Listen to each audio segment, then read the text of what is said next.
Hi, I'm Dave Dinkel here with the 2-Minute Tip special series I mentioned in the last 2-minute tip, called it a seasoning period.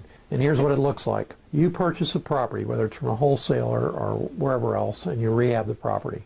And let's say you get that property done in a week because you do what we call lipstick on a pig. That means you do patching, painting. You do not replace the kitchen, but you replace the kitchen countertop. Floor coverings, do not replace the bathrooms, but you may put in a vanity or switch out a toilet or something like that. But you're able to get it done quickly. So you put it on the market. You're in a hot market.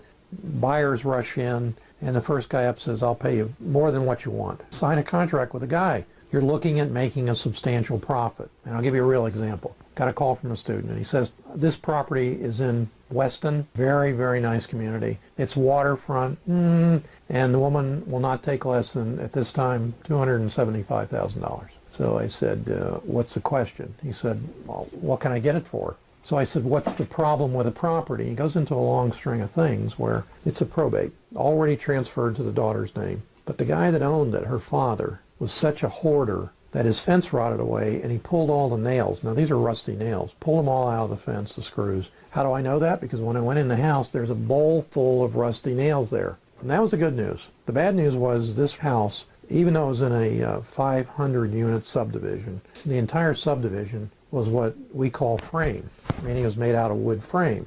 Some of the guys in Florida call those stick houses because we mostly have concrete block. Nonetheless, this stick house or frame house had stucco on the exterior. A hurricane came along, and the miser father didn't have hurricane insurance. Took the roof off, and the inside of the walls, of course, got soaked, and the stucco pulled away a little bit in spots from the building. So he had to replace the roof. So it had a new roof on it, but it also had one other little problem.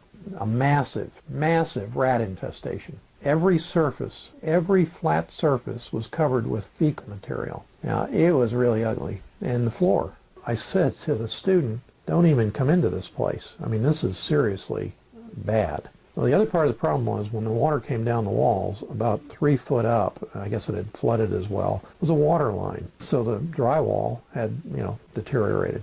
So he said, will you call the seller? So I called the seller. And in the materials I have 10 times that I spoke to her and 10 times that I made an offer. The bottom line was the first offer I made her. Now remember, she's thinking $275 because that's fair market value. We actually, I hate to tell you the end of the story, we sold it for $279, but I offered her $80,000. And her response was, you crazy, you some kind of nut. And I show you what my response is. And then I went forward, she said no. And I made another offer, and I finally, to make a long story short, 9 offers later, she accepted $120,000. Why? Because it was a problem, I had the solution. Now what did we do? Well, it had a lot of musical instruments. Cello, grand piano, violins, everything was left in place. It had pressure cleaners and all kinds of stuff. I mean, it was like a gold mine of stuff. I said to her, she said, I'm coming down to look at it. I said, great. Wear a mask and gloves and take out only the personal items you want. Because everything was there. Very oftentimes in a probate, it's like they passed and nobody cared and everything is there. And they're literally gold mines. Next time she called me up and said, I'm taking your offer. When I went back to the house, I opened the door and there's a pair of gloves on the floor and a mask. And she had opened a couple of drawers, but she left the scrapbooks behind, the family scrapbooks and everything. Why? Because I didn't take away the fecal material before she went in. So here we have the house. We've got to sell the house. We advertise it at $279. An attorney from New York comes in. He says, I want the house. So we say, great. I'm going to put down 20%. It goes to, I'd love to tell you the gal's name. As a matter of fact, I'll tell you the gal's name. The gal's name is Susan, and she's head of the bank department, and it's a national bank, the mortgage department. So Susan calls me up, and she says, what, are you stupid? I said, what does that mean? She said, do you expect me to believe that somebody would sell you this house for $120,000 and within 6 weeks you're selling it for $279? And I said, Susan, that's what we do. We're rehabbers. I don't like to use the word investors. Why? Because the thought process is investors take advantage of people and don't close. We don't take advantage of people. We solve problems and we do close. But for the sake of brevity, if you use the word rehab, you then recreate communities and you close. So I like to use rehab. So I said to her, and we did. We rehabbed it. I split the deal with a student. So I said, we're rehabbers. I can't believe it. It's fraud. I said, Susan, it's not fraud. The buyer is extremely strong.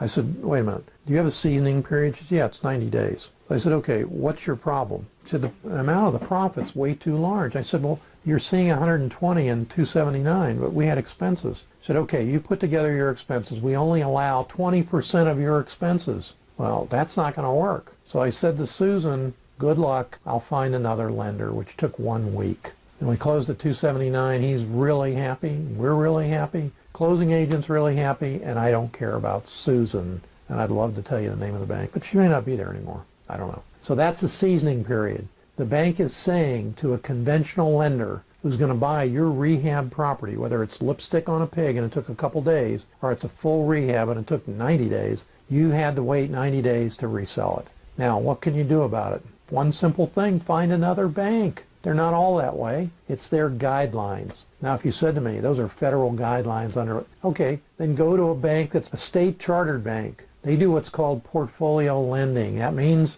the committee sits down and looks at your borrower's package and makes a decision on loaning you the money.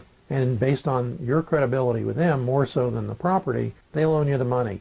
Now, do they make easier loans? I don't know. It depends on you. If you're end buyer or you are a bad, they're not going to, your credit score is 520? No. But they don't have to follow the Fed guidelines to make you a loan. So if you're thinking about commercial property, stuff like that, smaller ones, because they're smaller banks typically, they might have 5 to 15 branches in the state. Go talk to the portfolio lenders. See you in the next 2-minute tip.